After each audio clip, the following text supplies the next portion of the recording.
तो आज के करंट अफेयर्स के सेशन में आप सभी को मैं महत्वपूर्ण 5 करंट अफेयर्स, जैसा कि हम लगातार कर रहे हैं, निरंतरता के साथ करंट अफेयर्स करेंगे और शानदार तरीके से आपको करंट अफेयर्स पूरी की पूरी कंप्लीट कराऊंगा, मैं पढ़ाऊंगा। ठीक है, तो यहाँ पर आज जो पहली करंट अफेयर्स है वो है आपकी दादा साहेब फाल्के पुरस्कार 2020 से। किससे है आपकी ये करंट अफेयर्स?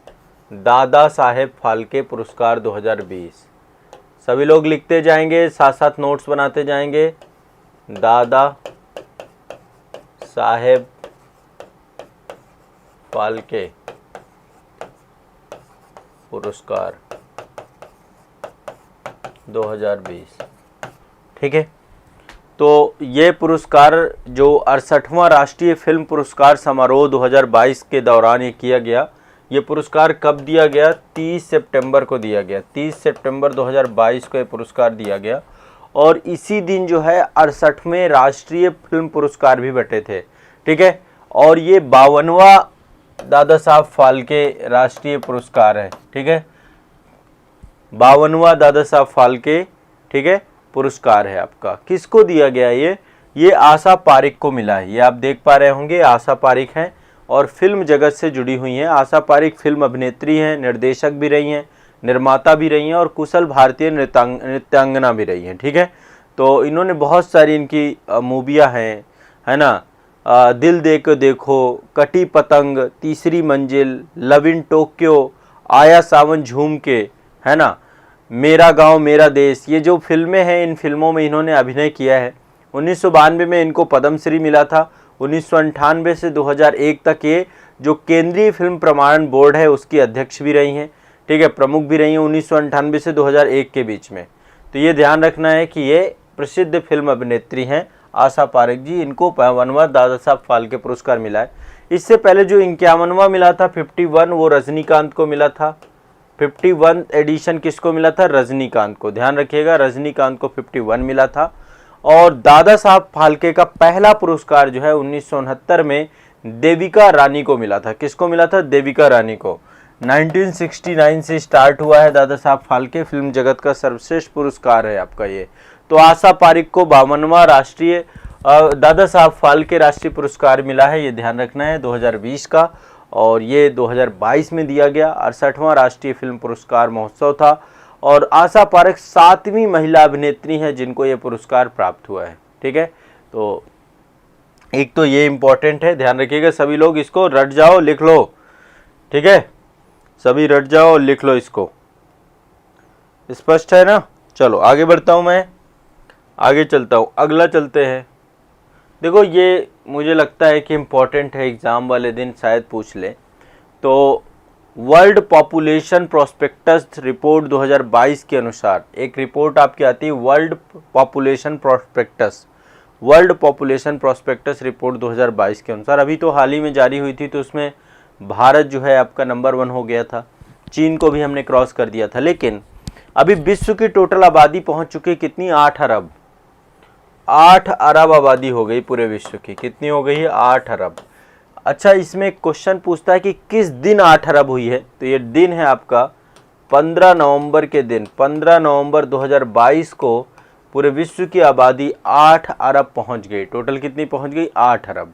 और संयुक्त राष्ट्र के अनुसार ये पूरा डेटा जो वर्ल्ड पॉपुलेशन प्रोस्पेक्टस रिपोर्ट आपकी जारी की जाती है, तो उनके द्वारा बोला गया कि पॉपुलेशन को 7 अरब से 8 अरब पहुंचने में 12 वर्ष लगे हैं। कितने लगे हैं? 12 वर्ष। कितने लगे हैं? 12 वर्ष। अब अगला जो है 8 अरब से 9 अरब पहुंचने में 15 वर्ष लग जाएंगे। कितने लग जाएंगे? 15 वर्ष। ठीक है, लगभग 2037 में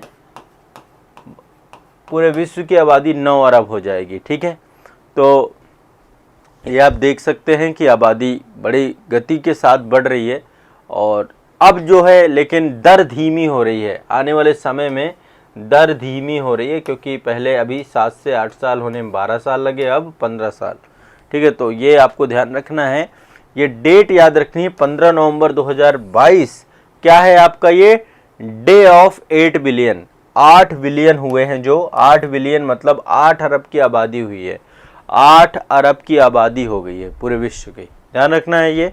तो ये वो डे क्या है? वर्ल्ड पॉपुलेशन आपका 15 नवंबर 2022 को 8 अरब हो गई थी। ठीक है, क्लियर रखिएगा। इनके बारे में शायद आप जानते नहीं हो, फिर भी मैं आपको बता देता हूँ। दरअसल बहुत सारे दलित समाज के लोग जो अनुसूचित जाति और अनुसूचित जनजाति के दर्जे पर इन्होंने धर्मांतरण कर लिया है। ठीक है, तो इसके लिए एक आयोग बनाया गया था अक्टूबर 2022 में। तो धर्मांतरण करने वाले दलितों के लिए अनुसूचित जाति और जनजाति के दर्जे पर बहुत सारे लोगों ने धर्मांतरण, दूसरे धर्म में चले गए।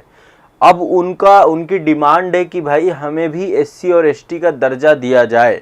तो इसके लिए एक आयोग का गठन किया गया, भारत सरकार के द्वारा किया गया है। फिर से मैं एक बार बता रहा हूँ, जो धर्मांतरण जिन लोगों ने किया है और धर्मांतरण करने वाले जो अनुसूचित जाति और जनजाति के दर्जे पर उनको लेकर के लगातार मांग चल रही है, उसके लिए एक आयोग का गठन किया गया भारत सरकार के द्वारा। कब किया गया है? अक्टूबर 2022 में ये गठन किया गया है आपका। और अक्टूबर 2022 में आयोग के जो अध्यक्ष हैं वो हैं पूर्व न्यायाधीश केजी बालकृष्णन। ये आप देख पा रहे हैं, ये इसके अध्यक्ष किनको बनाया गया है?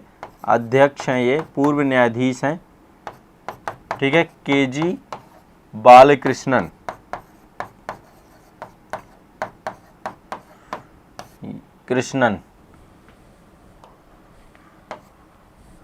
केजी बालकृष्णन को क्या बनाया गया है? अध्यक्ष बनाया गया है। ठीक है, ये पूर्व मुख्य न्यायाधीश हैं केजी बालकृष्णन। आयोग के सदस्यों की बात करें तो एक सेवानिवृत्त आईएएस अधिकारी हैं रविंदर सिंह, और यूजी के सदस्य हैं प्रोफेसर सुषमा यादव। ठीक है, आयोग का काम क्या है? अध्ययन करना है कि जो दलित वर्ग है ना, ये हिंदू सिख बौद्ध धर्म के अतिरिक्त मतलब अन्य कोई भी धर्म यदि अपनाते हैं तो इनको क्या आरक्षण का लाभ मिलेगा या नहीं मिलेगा। तो बहुत सारा वर्ग जो है वो हिंदू धर्म का, सिख धर्म का, बौद्ध धर्म का जो है दूसरे वर्गों में क्या हो चुका है? धर्मांतरण कर चुका है। तो क्या ये अभी भी एससी और एसटी का दर्जा इनको रहेगा या हटा दिया जाएगा? इसको लेकर के पूरा एक आयोग बनाया गया है। इस आयोग के अध्यक्ष हैं केजी बालकृष्णन। ध्यान रखिएगा, फिर से एक बार बता रहा हूं, धर्मांतरण करने वाले दलितों के अनुसूचित जाति और जनजाति के दर्जे पर विचार करने के लिए आयोग का गठन किया गया है। और इसके जो अध्यक्ष हैं पूर्व मुख्य न्यायाधीश केजी बालकृष्णन है। कौन है? पूर्व मुख्य न्यायाधीश केजी बालकृष्णन। इसके सदस्यों की बात करें तो डॉक्टर रविंदर सिंह सेवानिवृत्त आईएएस अधिकारी, प्रोफेसर सुषमा यादव यूजीसी की सदस्य हैं। इसका काम क्या है कि आरक्षण के बारे में बताना कि दलित या हिंदू या सिख या बौद्ध या धर्म अपने जो भी कोई इसके अलावा दूसरा धर्म अपनाता है तो इन धर्मों में क्या आरक्षण मिलना चाहिए, नहीं मिलना चाहिए एससी एसटी का। तो ये ध्यान रखिएगा। एक ये आयोग बना है, इस आयोग के बारे में जानकारी है। ये एक पोर्टल है आपका। ठीक है, एक पोर्टल है जिसका नाम है माँ भारती के सपूत। माँ भारती के सपूत पोर्टल को इनोग्रेट किया गया है हमारे रक्षा मंत्री, ठीक है, राजनाथ सिंह के द्वारा 14 अक्टूबर 2022 को। अब आपको पता है सेना से जुड़ा होगा, रक्षा मंत्री कर रहे हैं, नाम भी है माँ भारती के सपूत। तो नई दिल्ली में इसको इनोग्रेट किया गया। और ये आपका सेना में जो सशस्त्र सेना है, सशस्त्र सेना के जवान हैं, यदि युद्ध में हताहत होते हैं तो उनके लिए क्या बनाया गया? कल्याण कोष बनाया गया है कि यहाँ पर लोग योगदान कर सकते हैं। इसका गुडविल एम्बेसडर बनाया गया अमिताभ बच्चन को। और यहाँ पर जो वेबसाइट है, वेबसाइट के माध्यम से लोग डायरेक्टली जो है माँ भारती के सपूत वेबसाइट पर जा सकते हैं और जा करके यहाँ पर योगदान कर सकते हैं और ऑनलाइन प्रमाण पत्र भी प्राप्त कर सकते हैं।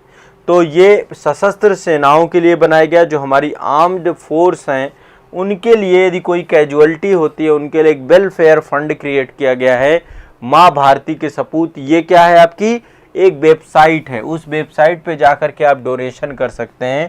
तो आर्म्ड फोर्स जो बैटल कैजुअलिटी वेलफेयर फंड है उसके तौर पे इसको डेवलप किया गया है। ध्यान रखिएगा इस बात को। सशस्त्र सेना में युद्ध हताहत कल्याण कोष इसको बोल सकते हैं। सशस्त्र सेना युद्ध हताहत कल्याण कोष के तौर पे हम इसको जानते हैं, माँ भारती के सपूत। सभी लोग लिखते जाएं, ठीक है, सभी लोग लिखते जाएं। चलिए आगे बढ़ते हैं। नेक्स्ट अगला है, अब देखिए कुछ मैं राष्ट्रीय और अंतर्राष्ट्रीय दिवस ये भी आपको करवा देता हूं, है ना। आपने ये वाला टॉपिक कुछ किया नहीं है तो धीरे धीरे, मतलब एक साथ तो मैं सारे नहीं कराऊंगा, बट आपको कुछ राष्ट्रीय और अंतर्राष्ट्रीय दिवस आपको बता दूंगा ताकि आपके दिमाग में याद होने चालू हो जाए। ठीक है, तो एक तो पहला दिवस है आपका, ये आप देख सकते हैं, ये है विश्व विरासत दिवस।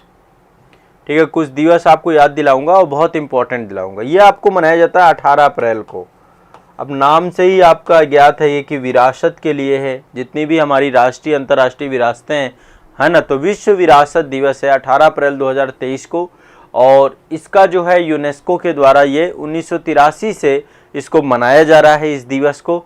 और यूनेस्को के द्वारा जो विश्व विरासत सूची है उसमें भारत के 40 स्थल अभी सम्मिलित हैं। भारत के कितने स्थल सम्मिलित हैं? 40 स्थल विश्व विरासत सूची में जो यूनेस्को की है, ठीक है। तो ये आपको ध्यान रखना है, विश्व विरासत दिवस 2023 या कोई भी कभी हो, ये तो 2023 की बात कर रहे हैं हम लोग, ठीक है।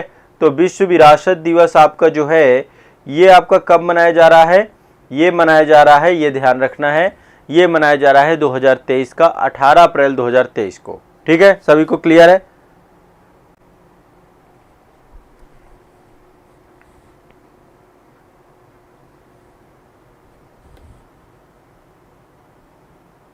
हाँ, चलिए आगे चलते हैं। ये विश्व विरासत दिवस हो गया, वर्ल्ड हेरिटेज जो आपका डे हो गया 18 अप्रैल, याद कर लेना है 18 अप्रैल को मनाया गया था।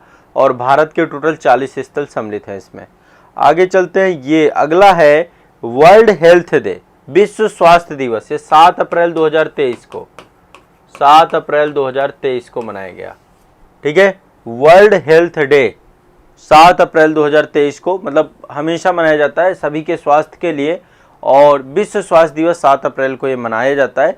ये 1948 से विश्व स्वास्थ्य संगठन का गठन किया गया था। WHO का गठन कब किया गया था? 7 अगस्त 1948 WHO का गठन हुआ था, ठीक है, विश्व स्वास्थ्य संगठन का। और इसका मुख्यालय जेनेवा में है विश्व स्वास्थ्य संगठन का।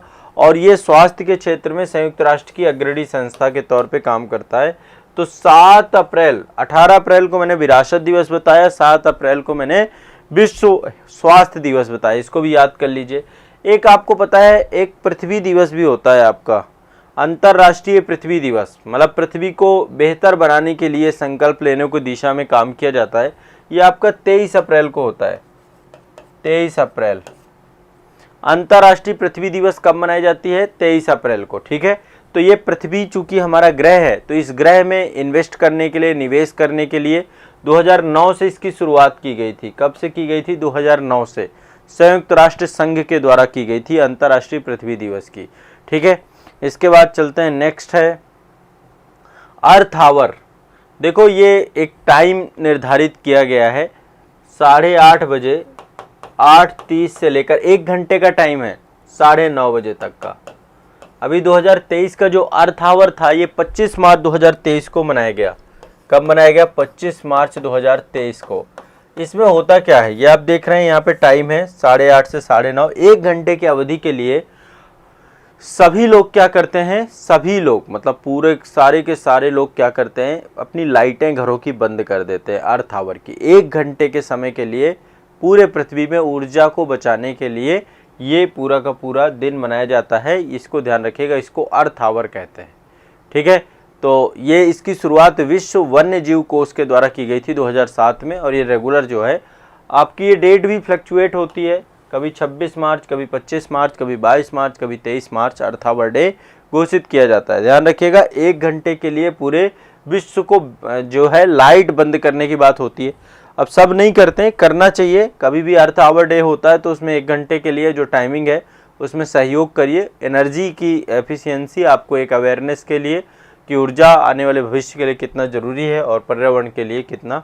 तो अर्थ आवर जो है आपका इस बार 25 को मनाया गया था, ठीक है। आगे चलते हैं, नेक्स्ट।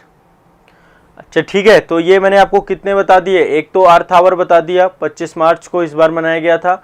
इसके बाद मैंने आपको बता दिया विश्व स्वास्थ्य दिवस 7 अप्रैल को और विश्व विरासत दिवस आपको 18 अप्रैल को। इतनी तो आपको याद कर लेना है, सिंपल है, बहुत ज़्यादा कठिन। और पृथ्वी दिवस 23 अप्रैल, अप्रैल के 3 है ये, 23 अप्रैल, 7 अप्रैल और 18 अप्रैल। 23 अप्रैल को अंतर्राष्ट्रीय पृथ्वी दिवस मैंने बताया, विश्व स्वास्थ्य दिवस 7 अप्रैल को मनाया जाता है और 18 अप्रैल को आपको विश्व विरासत दिवस मनाया जाएगा, ठीक है। तो ये आपको रट लेना है, ठीक है।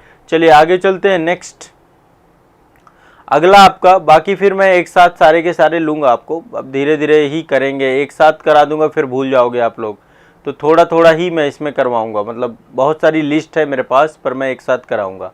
देखिए ये है भारत का पहला 3D प्रिंटेड रॉकेट इंजन का कारखाना बनाया गया है। भारत का पहला 3D प्रिंटिंग रॉकेट इंजन का कारखाना 13 जुलाई 2022 को इसका उद्घाटन किया गया था। 13 जुलाई 2022 को उद्घाटन किया गया था। भारत का पहला 3D प्रिंटेड रॉकेट इंजन का उद्घाटन किया गया था। कहाँ पे?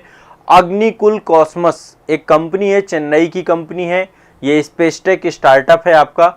तो आईआईटी मद्रास में जो है इसका उद्घाटन हुआ था और ये आपका मतलब कंपनी का नाम है अग्निकुल कॉस्मॉस। अग्निकुल कॉस्मॉस ये आपका स्पेसटेक है, आपकी कंपनी स्पेसटेक स्टार्टअप है आपका। और इसके द्वारा ये आपका कहाँ पे है? आईआईटी मद्रास में उद्घाटन किया गया इसका। और आपको इसमें जो इसरो के अध्यक्ष हैं एस सोमनाथ, इनके द्वारा, और एन चंद्रशेखरन ये टाटा सन्स के अध्यक्ष हैं, इन दोनों के द्वारा जो है इसकी क्या की गई, इसको उद्घाटन किया गया इसका। और अग्निकुल कॉस्मॉस की स्थापना 2017 में की गई थी। 2017 में की गई थी। तो इसके माध्यम से भारत का जो है 3D प्रिंटेड रॉकेट्स बनाए जाएंगे, ये आप देख पा रहे होंगे। तो ये एक आपकी 3D प्रिंटिंग तकनीकी अब आपकी बड़े स्तर पे है। तो अग्निकुल की रॉकेट फैक्ट्री में विभिन्न मशीनरी वाला एक प्रोडक्शन हाउस बनाया गया है और इसमें जो है 3D प्रिंटिंग मशीनें शामिल हैं और ये रॉकेट बना पाने में सक्षम है। तो ये ध्यान रखिएगा, ये आपकी अग्निकुल कॉस्मॉस के द्वारा भारत का पहला 3D प्रिंटेड रॉकेट भी बनाए जाने की बात है।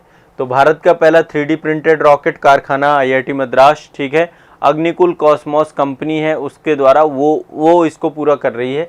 आईआईटी मद्रास में इसका उद्घाटन हुआ था। अर्थ आवर डे के बारे में मैंने बताया आपका, ये इस बार 25 मार्च को 8:30 से 9:30। अंतर्राष्ट्रीय पृथ्वी दिवस के बारे में बात हुई तो ये 23 अप्रैल को मनाया जाता है। इसके बाद वर्ल्ड विश्व स्वास्थ्य दिवस की बात हुई तो 7 अप्रैल को मनाया जाता है। इसके बाद आपका विश्व विरासत दिवस की बात है, 18 अप्रैल को मनाया जाता है। इसके बाद आपकी ये देख रहे हैं, ये आपका माँ भारती के सपूत वेबसाइट का इनॉग्रेशन किया गया है 14 अक्टूबर 2022 को, ये ध्यान रखना है आपको। और ये आपके अध्यक्ष हैं केजी बालकृष्णन साहब, अक्टूबर 2022 में इनके बारे में। और ये दूसरा आपका वर्ल्ड पॉपुलेशन डे या वर्ल्ड पॉपुलेशन जो आपका डे है जिस दिन 8 अरब आबादी छू गई, वो 15 नवंबर 2022 है, इसके बारे में चर्चा हो गई। और ये आशा पारिक को दादा साहब फाल्के पुरस्कार मिला है 2022 का। तो ये करंट अफेयर्स से जुड़ी हुई महत्वपूर्ण अपडेट थी आप सभी की। ये सारी की सारी करंट अफेयर्स रट जाइए, याद कर लीजिए, काम आएंगी सभी को, ठीक है। चलिए।